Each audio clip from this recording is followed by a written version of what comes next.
Bonsoir mes anciens abonnés et mes nouveaux abonnés. Je vais commencer avec l'histoire dont j'ai écrit, titrée Des ermites la reine.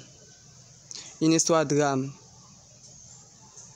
Donc je vais vous prendre le temps d'écouter ces histoires dont j'ai écrit.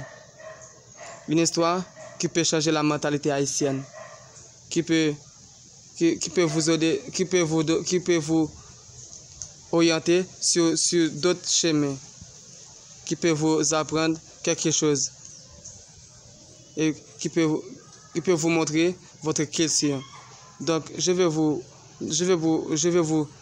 oublier la culture que les étrangers vous apportent et ensuite d'embrasser votre culture. Vous n'avez pas besoin de pratiquer ce que vous avez dans votre pays, mais de reconnaître votre culture. Je vais commencer avec l'histoire dont j'ai écrit titré Des ermites la reine. À l'arrivée à Gao sur le lieu de trafic, il voit le chef avec de grands cheveux, aussi deux machettes à sa main. Agao s'approche de ce trafiquant mexicain.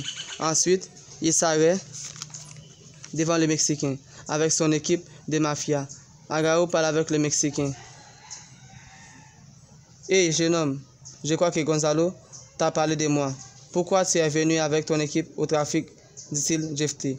Et toi, pourquoi tu es là avec ton équipe, répond-il à Agao. D'accord, ne parlez pas trop. Faisons ce qu'on a à faire, dit-il Jefté. Montre-moi le sac de fric que Gonzalo parle, répond-il à Agao. D'abord, où est mon sac de marchandises, dit-il Jefté.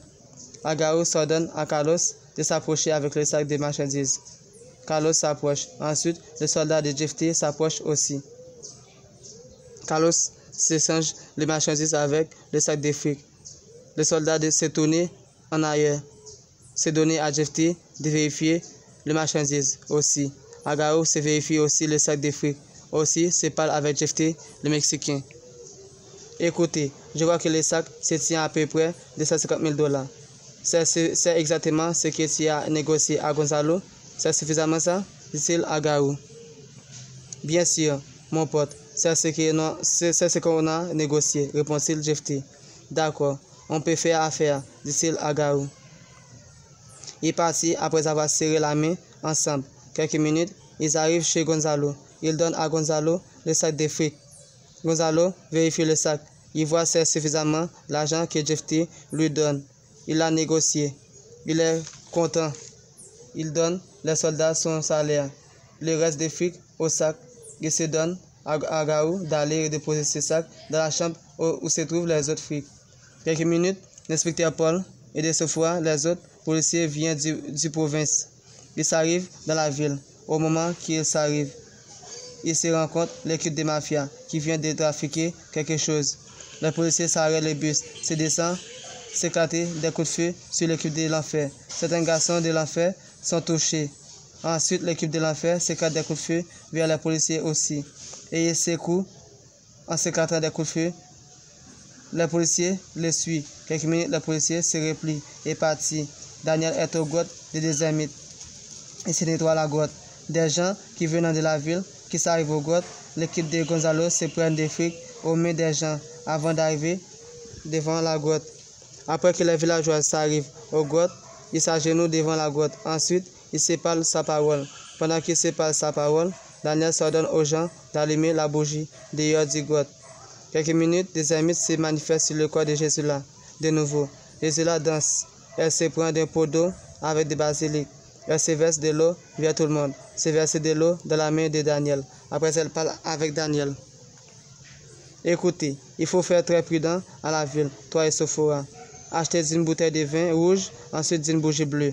Toi aussi, Sophora, achetez une bouteille de vin rouge, une bougie bleue, dit-elle des ermites. D'accord, répond-il Daniel. Daniel et Sophora achètent une bouteille de vin rouge et la bougie bleue. Après, ils retrouvent des ermites sur la fille qui s'appelle Jésus-là. Daniel et Sophora donnent la bouteille de vin, la bougie bleue. Ensuite, des ermites sur la fille s'ordonnent à Daniel de se tenir la bouteille de vin et la bougie bleue allumée entre sa main. Des ermites se présentent Daniel aux quatre forces cosmiques. Après avoir fini de présenter Daniel aux quatre forces cosmiques, Il s'ouvrit la bouteille de vin et se verse le vin sur la tête de Daniel. Elle finit de verser le vin sur sa tête. C'est donné à Daniel de boire au vin aussi. Ensuite, elle s'ordonne à Sophora de faire la même chose. Se présenter Sophora aux quatre forces cosmiques. Après avoir fini de faire ça, elle se verse le vin sur sa tête. Après avoir versé le vin dans sa main, elle donne à Sophora à boire au vin. Après avoir fini de faire tout ça, elle parle avec eux. Écoutez, éteins la bougie et quand vous êtes arrivés chez vous, allumez la bougie, parlez vos paroles. Ensuite, dormez, dit-elle de ses mythes. D'accord, merci, dit-elle Sophora. T'inquiète pas, même s'ils vont t'enlever, ils vont te faire rien de mal. Ensuite, après ces gens vont être éliminés, tu vas être nommé troisième chef aux agents de police, dit-elle de ses mythes. D'accord, merci encore, dit-elle Sophora. T'inquiète pas, Daniel. Sophora est la fille qu'il te faut. Sophora va avoir beaucoup de fortune. Après avoir nommé troisième chef, toi, tu vas avoir d'une grande entreprise de librairie, aussi des salles cinéma. Après ça, faut avoir partagé sa fortune avec toi, dit-elle des amis. Après des amis avoir fini de parler avec eux, elle est partie au corps de Jésus là, au bras de Daniel. Après Jésus là avoir connaissance, elle se retrouve au bras de Daniel. Elle se pousse Daniel à l'écart. C'est parti. Quelques minutes, Gonzalo et ses soldats se retournent à la ville pour s'affronter de nouveau l'équipe de l'enfer pour avoir tué ses soldats. Et le reste des fruits que le chef n'a pas encore donné à lui. Il est parti. Gonzalo se laisse Carlos et des soldats avec lui pour se prendre des fruits entre la main des gens. Daniel et Sophora partis après avoir fini de parler avec des amis au grotte. Quelques minutes de la soirée, Daniel finit de se laver son corps. Il s'allume son bougie, se parler sa parole. Ensuite, il dort après avoir fini de parler sa parole. Sophora aussi allumé son bougie, se parler sa parole. Elle dort. Gonzalo et ses soldats arrivent à la ville en pleine nuit. L'équipe de l'enfer voit l'arrivée de l'équipe de Gonzalo et se replie, s'écarte des coups de feu. Je vous laisse ça pour la quatrième partie de l'histoire dont j'ai écrit titré des ermites, la reine. Je vais vous prendre le temps d'écouter bien cette histoire afin que vous voyez le mal et le bien. Et lorsque vous voyez le mal et le bien, vous allez voir que le mal n'est pas quelque chose que vous devez faire dans la vie.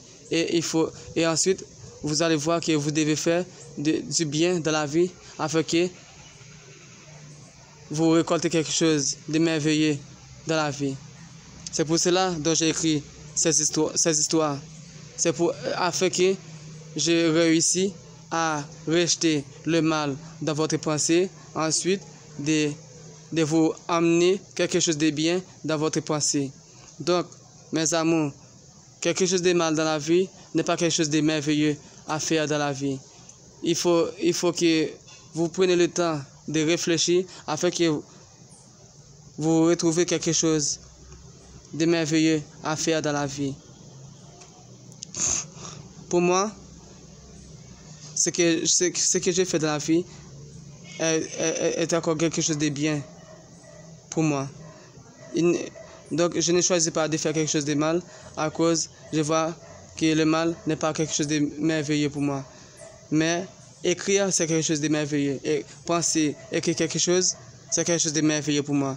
C'est pour cela que j'ai choisi d'écrire certaines histoires pour vous offrir et ensuite pour vous rejeter quelque chose de mal dans votre pensée. Donc, prenez le temps bien pour écouter certaines histoires dont j'ai écrit, des amis de la reine et d'autres choses dont j'ai écrit. Et je vais prendre le temps d'écrire quelque chose de merveilleux afin que j'apporte d'un feuilleton pour vous montrer des actions afin que vous ne choisissez pas de faire quelque chose qui n'est pas bien pour la jeunesse haïtienne. Donc, merci d'avoir pris le temps d'écouter certaines histoires dont j'ai écrit. Et n'hésitez jamais de prendre le temps d'écouter ces histoires. Et n'hésitez pas de partager cette histoire afin que tout le monde sache ce qui se passe à travers cette histoire. Merci.